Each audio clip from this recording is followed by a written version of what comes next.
college basketball tournament is down to the Final Four, and all roads lead to that final NCAA championship game at State Farm Stadium on Monday in Glendale, Arizona. Look, there's been upsets, comebacks, rivalries, and huge moments so far. There's been the thrill in it all. But if your bracket is a bust, well, you're not the only one. DraftKings, they've got your back. You can still experience the thrill of live betting and wager on the rest of the games in the tournament. Who do you think is going to win it all and cut down the nets? You can make your picks now on DraftKings. All new customers who bet just $5 will unlock $150 in bonus bets instantly using code BULLYBALL. That's right. New customers can bet just $5. You get $150 in bonus bets instantly. Download the DraftKings app. Sign up now. You can use my code BULLYBALL. The crown is yours. What's up, Bully Ball fam? Concert season and festival season are fast approaching. And whether I'm going to the desert for Coachella or seeing Bruce Springsteen at the Forum, I'm ready to go with buying my tickets with just 2 clicks in seconds using the Game Time app. Game Time prides itself on being customer-centric and finding the best prices for tickets. So I don't have to worry or stress when I'm planning a good time. When I pick tickets, I can actually see the real seat. It's a panoramic photo. It's not digitally created. So when I pick my seats, I can see a band on stage, people in the crowd. I can really envision how my experience is going to be. That's so cool. They also have the most flexible customer service. Part of their Game Time guarantee is event cancellation protection. 24-hour returns, those are guaranteed. They also have job assurance. This is so cool. They understand life and the unexpected happen. So if you get tickets and you find yourself without a job, they actually have your back. And they have the best prices on last minute deals. I've seen them up to 60% off. They present and provide upfront pricing without any hidden fees popping up right before checkout. So take the guesswork out of buying tickets on Game Time. Download the Game Time app. You can use my code BULLYBALL for $20 off your first purchase. Terms apply, of course, but create an account, redeem the code BULLYBALL. Download the Game Time app today. Last minute tickets, lowest price, guaranteed.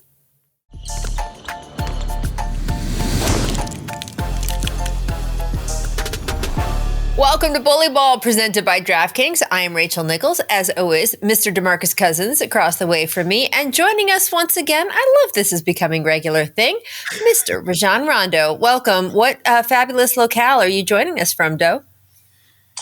My home. That's a James Bond answer, because people watching on YouTube know that is not your normal background. So we're going to let you keep it a mystery. I'm just saying, if you hear of some big spy mission that comes off this week, just everyone out there, be aware Doe might be involved. I don't know. Boogie, you have no plan? This disturbs me. No plan today, man. And it's actually it's all coming to, my mind that it's messing up my energy this morning. Doe coming on with his negative energy. My plan is missing. So I'm a little off this morning. So y'all just work. All right. We'll have to raise that level during the show. Yeah, Doe came on, and the minute he got on here today, he was busting you. So yeah, he on one this morning. Just so want I think some fact checks. The things you said last week that were not so great. New week. It's a new week, though. You gotta let that stuff go.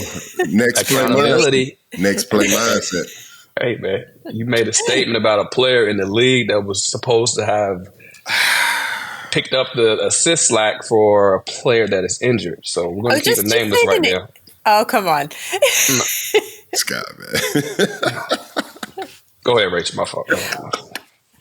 Let's talk a little bit of college ball, my friends. Alabama, UConn, NC State, and Purdue in the Final Four. It was quite the weekend. North Carolina State. Duke was leading at halftime. That's all I got to say. And yet NC State is now America's sweetheart. What do you make of the big man matchup between Burns and Edey? I think this is coming down to just being a old school type matchup where you got 2 dominant bigs in the college basketball scene that have been leading their teams all year. 2 different type playing styles. DJ Burns is a guy that's, with his play lately, he's getting a lot of comparisons to Zach Randolph. And, he's him being a left-handed, not as athletic big man, but with a wide base and just the ability to move the opposing defenses with his strength and size. That's a matchup nightmare for anybody. And then you got the big man, Edey in Purdue, 7 foot plus. 7'4", 7 foot plus. 7 foot plus. I'm with you. I'm just saying. But that's a lot of plus. That's a a lot of plus. Yeah, that's a big matchup. So I think this matchup is going to be one for the ages. I'm really excited for it because we're getting back to the foundation of basketball, which is going through the big man. I think this is much watched TV. I think this tournament has exceeded expectations, and I'm excited for it. So I'm looking forward to this matchup. I don't know. I feel like UConn has been so good and so dominant. The whole thing feels a little, like it's lacking suspense for me. Everyone can go do their thing in these games, but we all know UConn. I mean, man, they are a giant. To me, it's almost like the women's matchups have been a little bit more interesting at this stage, at this round, especially with this Elite Eight we've got Monday night. UConn versus USC, LSU versus Iowa. Of course, that's the rematch. Caitlin Clark, Angel Reese from last year.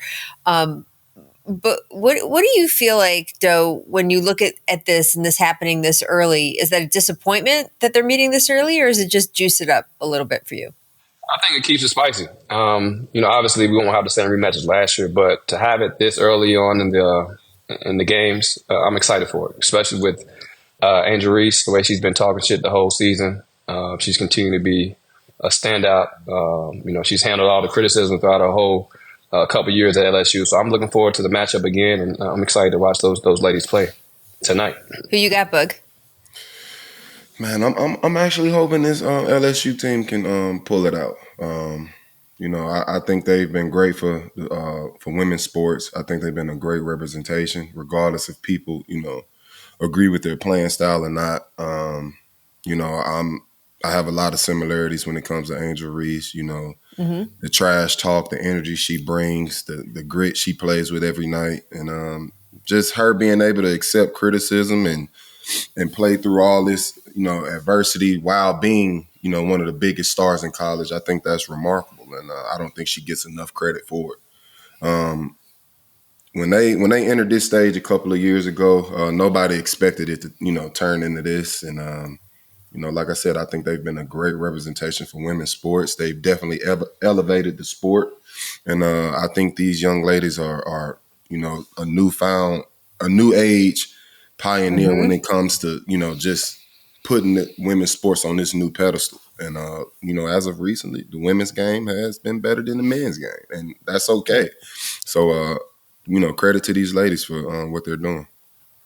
Yeah, I mean, look, for me, it's just them being allowed to be as competitive as they should be. I thought all of the crap that Angel Reese took after the national championship game last year, it was just such bullshit. It's just all about like, oh, women need to be more polite. Girls, need to be sportsmanlike, that kind of crap. I mean, these women are athletes. Yes. They are doing the exact same thing out there that their male counterparts are doing. You think Angel Reese invented the "This Is My Ring" championship sort of thing? I mean, come on.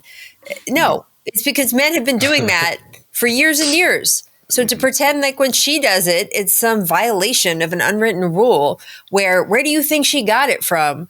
It is blood boiling that these women aren't sort of allowed in the public sphere to be as competitive as they should be allowed to, because they are playing a sport. So my hope is that things have evolved enough this past year that whoever wins Iowa LSU can trash talk the hell out of the other person.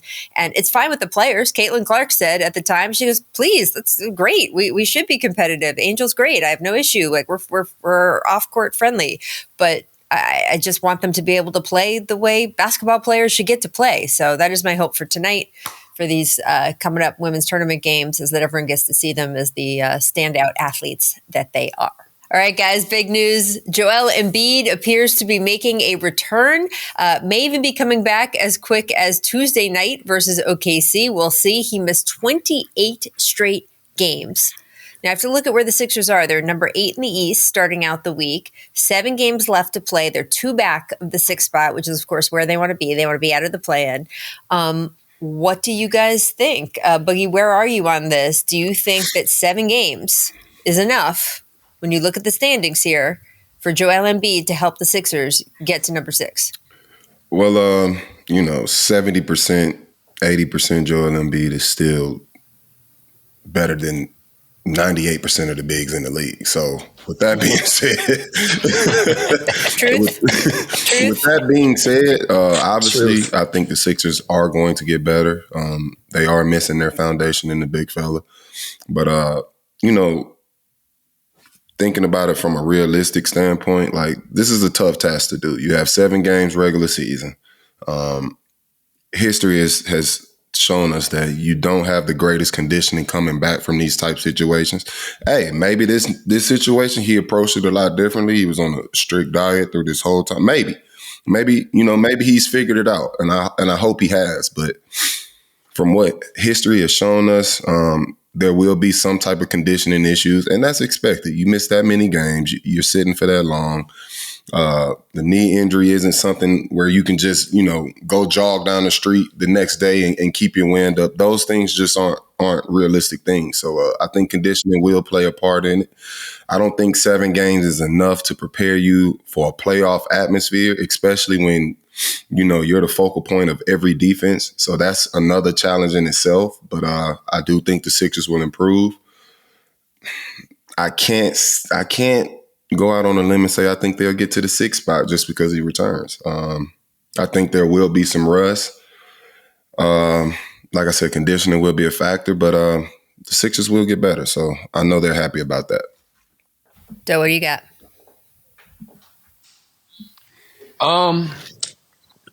Making it to the 6th, I'm not sure about that, making it to the 6th spot. But to me, I don't know if that's the concern. I think they're very confident that they possibly could end up facing Miami in the first round in the playing game. So with Embiid back, having these 7 games to kind of get his feet back underneath him, obviously he'll be in a minute restriction coming back. So that's going to play a factor. Like, again, he's not going to probably finish games. We'll see how they manage his minutes as far as kind of a hockey sub, letting them getting them a little stiff on the sideline. But for the most part, his health is their main concern. I feel like they can get in the playoffs. They're fine with that versus trying to get to the 6th seed by trying to extend his minutes. The guy that's been playing, throughout the season without them is going to continue to have to step up. And obviously having your best player back gives you confidence.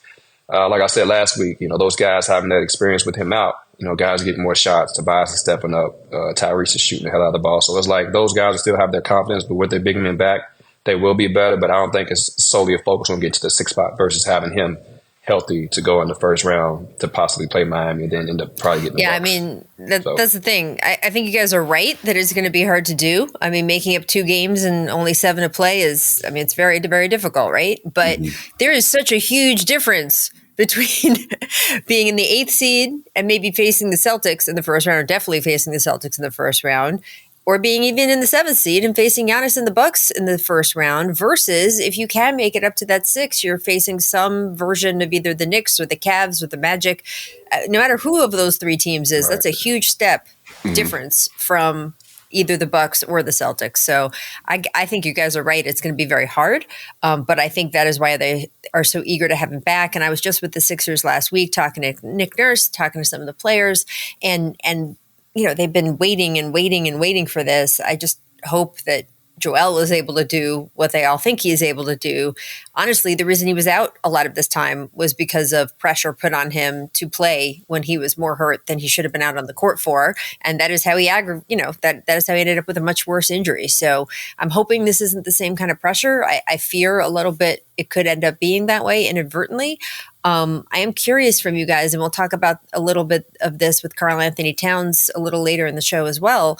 When a guy is, quote, working his way back, is it for the other guys on the floor, Doe? Like, say for the other guys there, is it just, hey, Joel being out there is such a presence and he makes the defense change and it's a huge advantage even if he is maybe 80% the way Boog said? Or is it that, gosh, he's not quite himself and you've been doing this, running this other thing? Like, from a point guard perspective, what is it like when someone like that comes back? To me, it's night and day to have your big fella back, being able to anchor the defense, anchor the offense. Even if he's 70, 80%? 70, 80%, he's still going to draw double, triple teams. He's still, continue to be a willing passer, creating mismatches and then creating closeouts. Your shooters are getting better shots now. Tyrese doesn't particularly have to make every particular play down the court. So it takes a lot of pressure off the offense completely. And again, with him being 70%, like Cuz said, it's better than 99% of the big men in the game besides, one or two guys possibly. So, they're not going to play him one-on-one.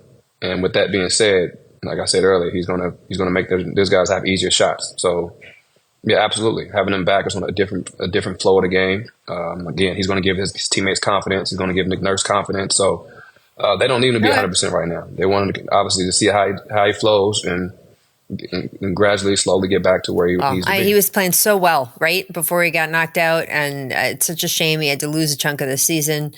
We hope good health for everyone in the league and him in particular coming back. We'll see how he does. I do want to talk about some of those other teams in the East, though, because the Knicks, man, I mean, they've got key starters out, and yet here they are. They're still challenging for the number 3 spot.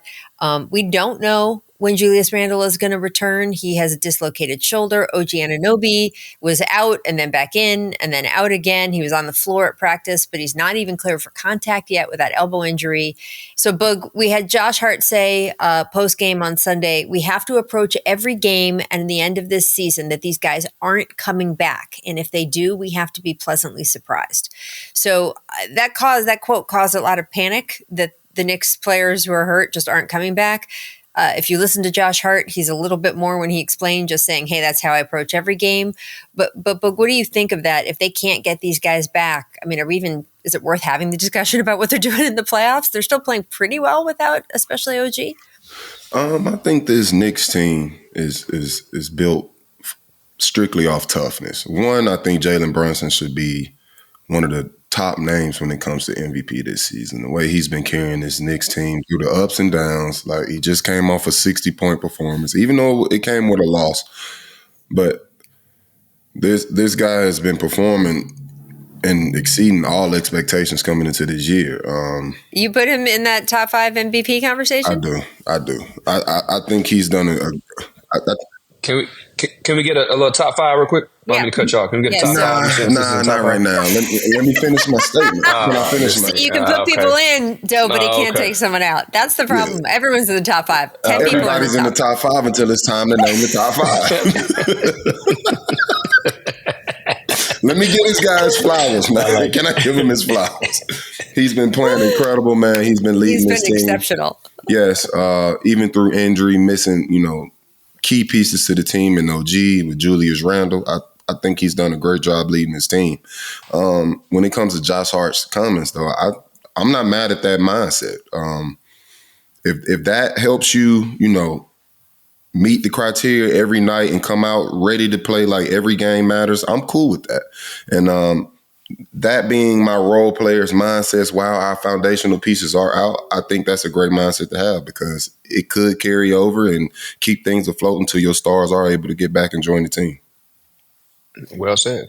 Well, Doe, answer me this with the Jalen Brunson factor. When you break down how he plays, how successful he's been, 61 points the other night, and yet he's 6 feet tall? I mean, what do you see the translation into the playoffs? They got him listed as they got him listed as 6'2", but I think I played against him. I don't think he's 6'2". And to be able to average 28, 5, and 8 in this game, I know the game has changed, it's faster pace, but still, the way he's able to get to the paint, attack, shoot a high percentage, over 48% from the field, he's definitely been impressive. And I think he's been underrated his whole career, and he's okay with that. And he's exceeded all expectations. His work ethic, his mindset, and shout out to Coach Thibodeau. Coach said it earlier, they're a defensive-minded, hard-nosed team, and it starts with your coach. So for them to be in the position they are now without their main guys, Julius Randle, OG, a couple other guys been out throughout the season. He's been their rock. They're Mr. Consistent. And, shout out to Jalen. He's a hell of a player to watch. I even have my son watch him as much as possible. He's the best guard. And I would say he's playing off of 2 feet. And it goes back to when he was telling about how he trained in Villanova, how he was able to get in the paint and, learn how to pivot. So at that position, maybe behind Kyrie, he's the best post-up guard in our game. 6 feet, 6'2" and under.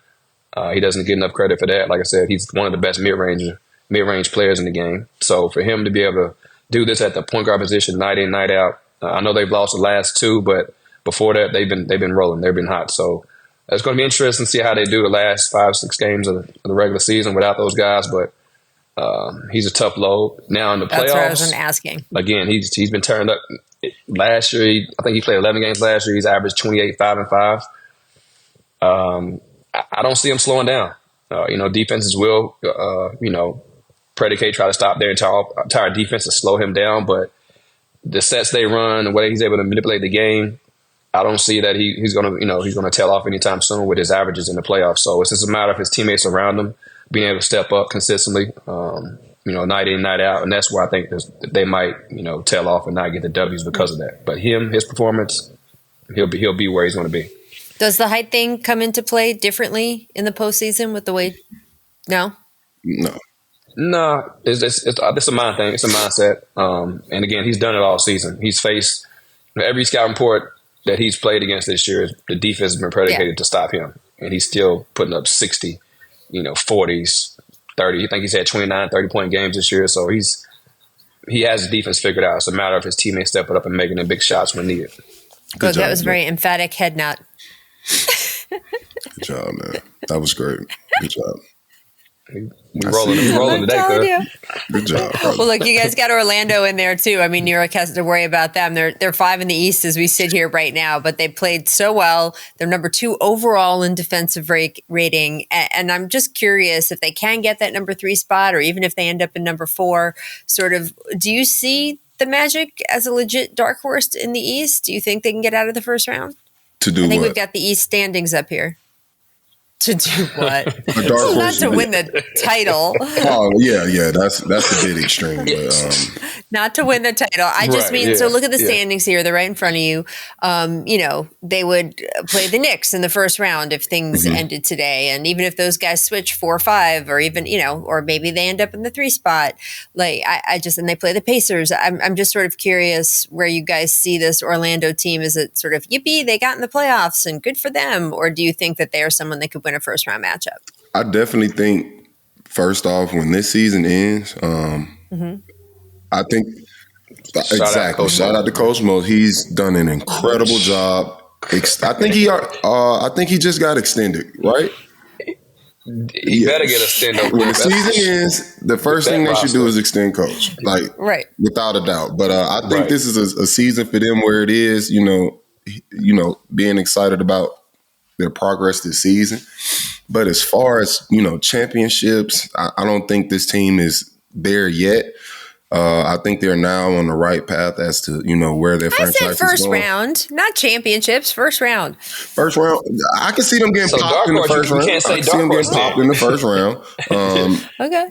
But I think they're on the right path. I think they've set their foundation. They have their guys moving forward.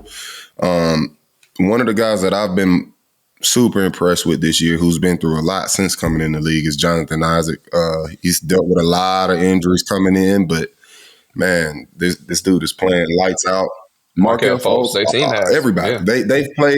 They've played way over expectations. But I feel like this is just them growing as a young team, and next year and the years to come, that's when we'll start seeing them put things together and players in place to start competing for a championship.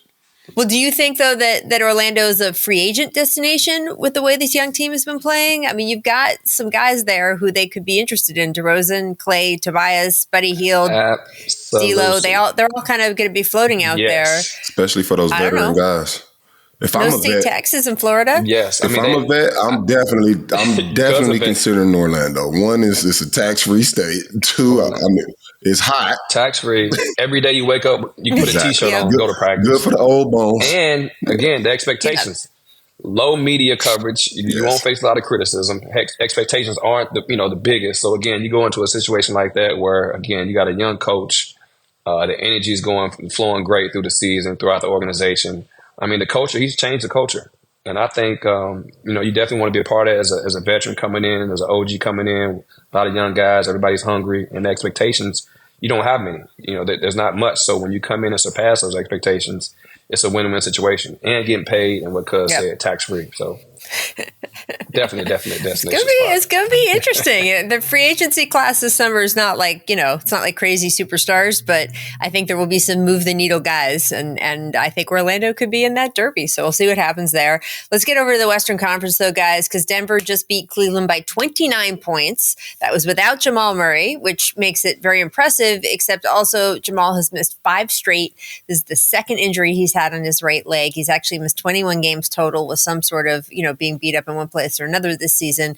And that is a concern because Denver won last night. But guys, they are 12-9 when Jamaal Murray doesn't play. They obviously are not going to be able to win another title without him. And right now you've got OKC, Denver, and Minneapolis all within a game of each other for the top seed in the standings. I'm curious, there's 7 left to play with Denver. We can put the West standings up here as well. What is your level of concern? And is it better in some ways if Jamaal isn't quite right for them to try to not be in first, maybe facing the Lakers, let's say, or the Warriors or one of those other teams in the first round? Do they want to drop down to, say, third? And I'm not saying that the Pelicans are a slouch or anything like that, but do they, I don't know, what do you see for these next 7 games, Boog? If they are to be in a position of facing a Lakers or Warriors team with Jamaal Murray being out, that's definitely a concern for the Nuggets.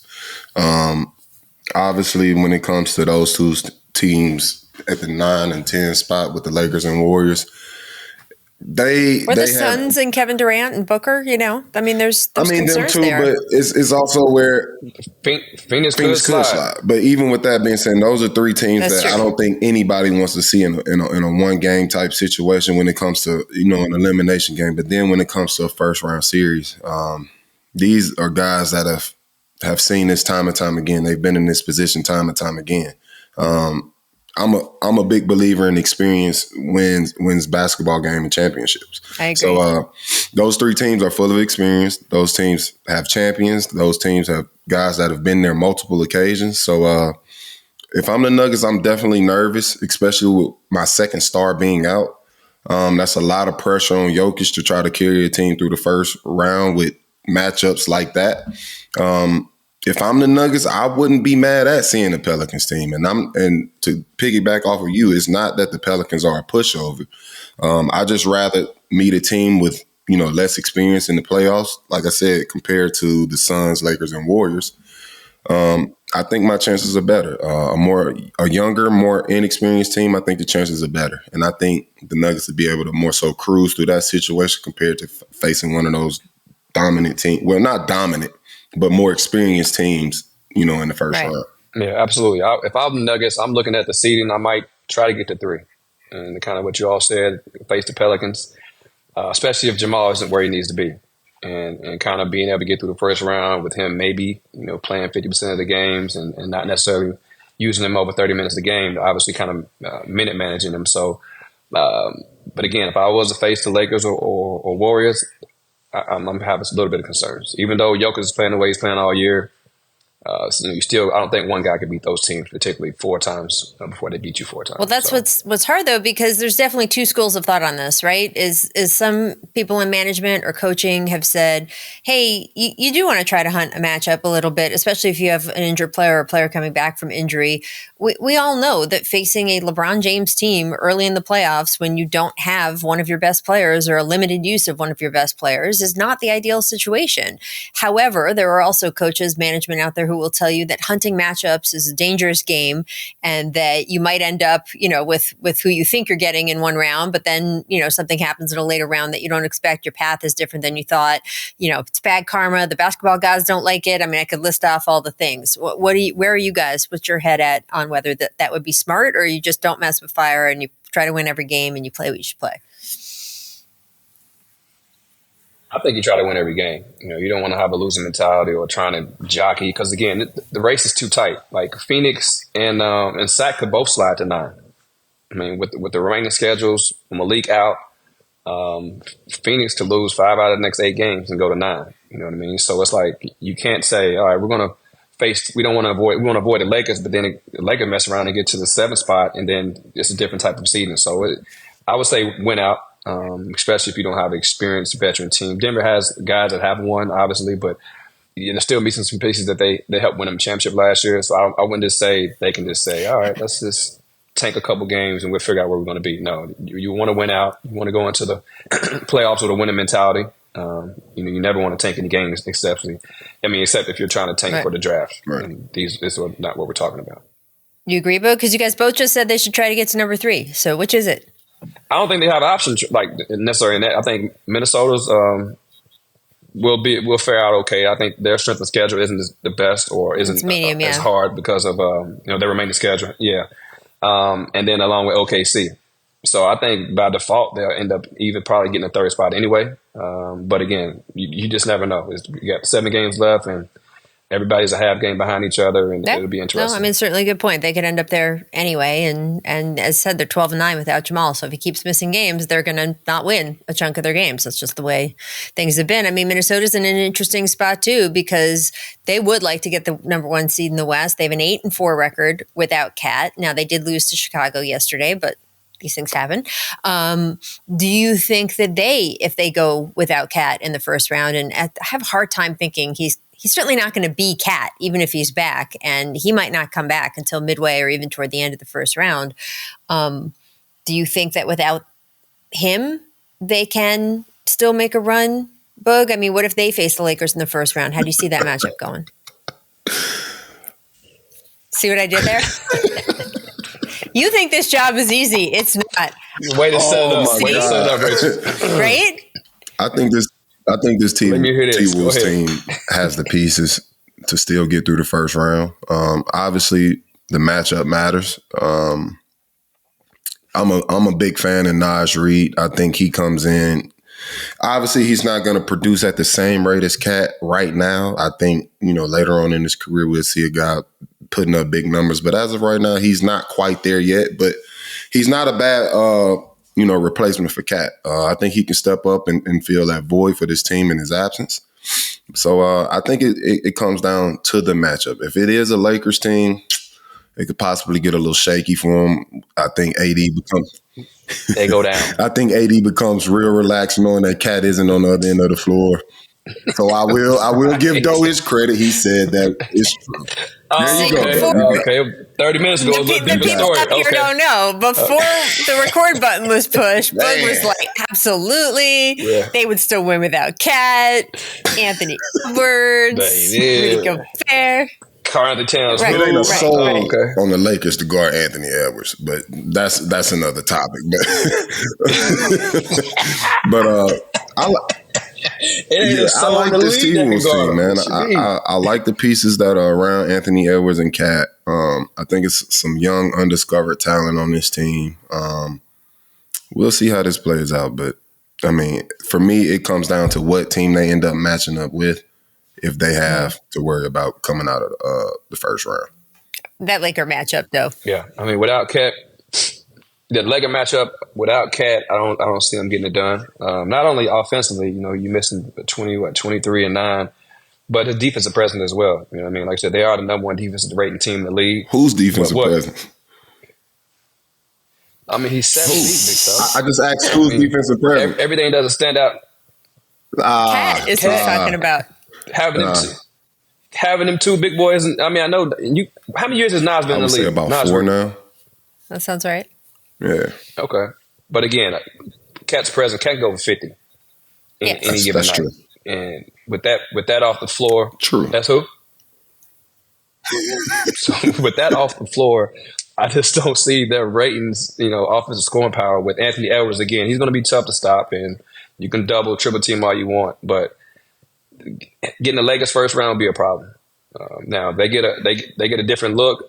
Possibly they could face someone else, and they might have a chance. But the Lakers, not so I just feel like you're right. That matchup is problematic specifically just because of all the length on the Lakers. If they are faced off against the Warriors or the Suns or some of these other teams early, I just think the matchup is different. And I do believe in Anthony Edwards. And Rudy Gobert, I know he's not your favorite person, Boogie Cousins, but he is going to win his 4th Defensive Player of the Year award this year. Look at that face. Yeah, I don't have a problem with him. All right. I don't have a problem with him. Yeah, they are the number 1 defensive rating team in the league, and I think because he's not in any of the top categories. He's not in blocks, steals. But I mean, he's like the runaway favorite. If you look at the betting odds, it's ridiculous, right? And that's going to be his fourth. And I think Ben Wallace and Hakeem are the only players who've ever done that before. I just think that to Boog your larger point, I think that this team, even without Karl Anthony Towns, should get credit for still being extremely dangerous. It's just they might not be dangerous when they face a matchup like LA. So yes. We'll see what happens there. I don't know. Which of these teams do you think needs home court advantage the most? If you think about all the playoff teams in either conference, who will be helped the most by home court advantage? I think the Clippers. For me, I think the Clippers. The Clippers. Yes. In that 4 or 5 spot, I think that matters. OKC. OKC is good just because they're young, right? OKC. And that building's crazy. Yep. Just because of young experience. Like I said, the role players play that at home versus the road. I mean, everybody can use home court advantage. Except the Warriors. Last year, the Warriors couldn't win a game on the road, right? And then this year, their road record is much better than their home record. So who knows? I like the OKC pick. That's good. I like the Clippers pick too, though, because they need help. All right, let's go to 3 stats. You know what time that is? 2 truths and a lie time, my friends. Oh, yes. Producer Nate keeps putting these in so late that I haven't seen them yet. So let me read these aloud to you and we'll go through this journey together. And he's doing that on purpose, by the way, because he does not want me to know what is going to be said. OKC, top 5 in defensive rating. That is one stat. Stat number 2, the Spurs lead the league in blocks per game. Number 3, Luka leads the league in turnovers per game. I don't know. What do you guys think of those 3 stats? Doe, you start us out. What are the 2 truths and what's the lie?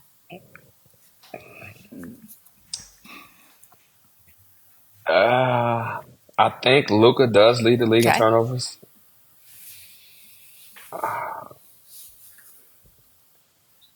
I know Wemby leads the league in blocks, but does that mean the Spurs lead the league in blocks? I'm stunned on this one. And OKC top 5 defensive rating team. But you got anything? I feel like they're all the truth, and at the same time, they all a lie. I want to say okay. I'm gonna go with OKC. I want to say OKC is the truth, and I'm gonna say Luka leading the league in turnovers is also true. Spurs lead the league in blocks is false. What do you got, Doe? They lead the league. That's I don't false. know. What do you think? I'm gonna go with the last 2 are true. OKC is not top 5, even though they're the best team in the league. Yeah, I'm gonna say OKC is not top 5 defensive rating. And my tiebreaker is I think the Spurs one is the lie. But producer Nate, you get in here. What do you think? What do you got for us? Yes. Oh my goodness. There we go. Producer Nate has spoken. Okay. Boog, how do you feel about your victory? This is like one of those courtside interviews. This shit light. You worked hard. Shit Mr. light, Cousins, man. You worked hard. How did it feel to achieve this win over Rajon Rondo? Man, I hit this long stretch towards the end, and my teammates just really picked me up and helped me get over that hump. And, I was just able to, pull this game out for us. And, it really, really feels good to be right. Let's go on to I'll Take That Bet, presented by DraftKings. MVP odds are getting a little bit interesting, guys. DraftKings still has Jokic far and away the favorite, minus 700. The next we see is Luka up there. He's plus 500. But man, the internet does not agree. Luka played in that game last night. I think he dropped, 32 in the first half? And people went nuts. If this doesn't win him MVP, I don't know what the voters are thinking. That was definitely the feel across the fan base last night. Where are you guys on this? When you look at what Jokic has done this year, Luka, the Mavericks are now in 5th in the Western Conference. We've had MVPs as low as 6. Russell Westbrook, I voted for him that year. Even though Oklahoma City was a 6th place team, to me, what Russ did that year, the year after KD left, the way he won, all those clutch shots that he hit, I think he was top in the league in clutch shots that year. He was the MVP to me. So I understand the people who feel like, gee, they might be in 5th place, but Luka is their MVP, where Jokic, what he has done this year, he makes it look so easy. Where are you guys? I think people are getting bored with Jokic's numbers he's putting up, like it's normal, and disrespectful at the same time, again, because he still has to go out and perform every night. Like I said earlier, every defense is predicated on how to slow him down. They still haven't figured out the answer to that. And give him his credit. He's had historical numbers. I seen the quote that came out the other day about Tony Kukoc comparing him to was it Sabonis and somebody else? Yeah, that was silly. That was silly. I mean, like I said, that's just more the disrespect of what he's done in this game, and it was Vlade. He was able to manipulate and dominate the game. Yeah, Vlade. So it's just come on, man. Until you can top those numbers, along with his team being jockeying 1, 2, 3 spot in the West. It's just tough to put, these numbers over Luka's. And credit to Luka's, there have been a lot of MVP snubs throughout our game, our history of the game, and that's part of it. But nevertheless, I got to go with Joker. He's still running the show. He's still the best player in the game, and he's been showing it. He's been dominating for years, and he's come off a championship. So until you take it from him, I don't think he's done enough to take it. And Joker's my MVP. I'm not mad at that. I actually agree with everything, Doe said, speaking on Jokic. But, for me, I think it's two guys that have, played at a higher level than Jokic, which is kind of crazy to even hear or say. But that's Luka and SGA for me. When it comes to Luka, I think we all know what Luka does. Since he stepped foot in this league, he continues to dominate. He continues to put up big numbers. He continues to lead, his team on a yearly basis. So I feel like that can't go unnoticed. And I think with the way SGA has performed, nobody expected OKC to be this type of team this year. Not only are they a real contender, but they're doing it in the West. In the West, this is probably the best the West has been in a few years. Like from top to bottom, every team you can lose on a nightly basis. So for SGA to be dominating the way he is in the West, leading his team the way he is, I don't feel like that can go unnoticed. On top of that, he's playing on the other side of the ball as well. I don't think when it comes to, the MVP conversation, I don't think that gets brought up enough. A guy that plays on both sides of the ball, and it's no knock to Jokic, but we know he's going to dominate on the offensive end on a nightly basis. Same thing goes to Luka. We know he's going to dominate offensively.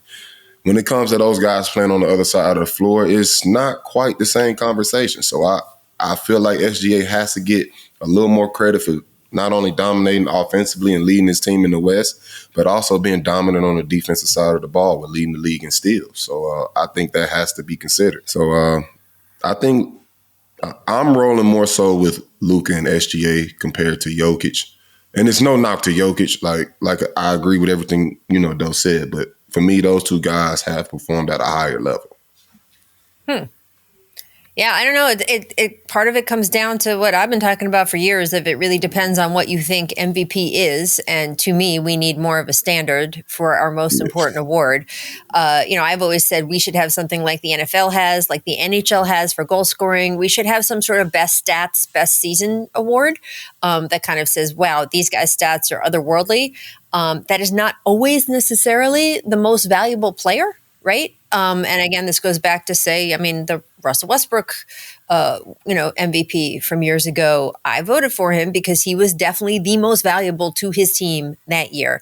Kevin Durant left that organization, that fan base, that franchise just sort of reeling. The idea that Russ picked everybody up, he got them to where they got them. He was the centerpiece during games. He was hitting all these clutch shots. He had a couple just sort of signature outings. To me, felt like the most valuable player as opposed to the best stats that year.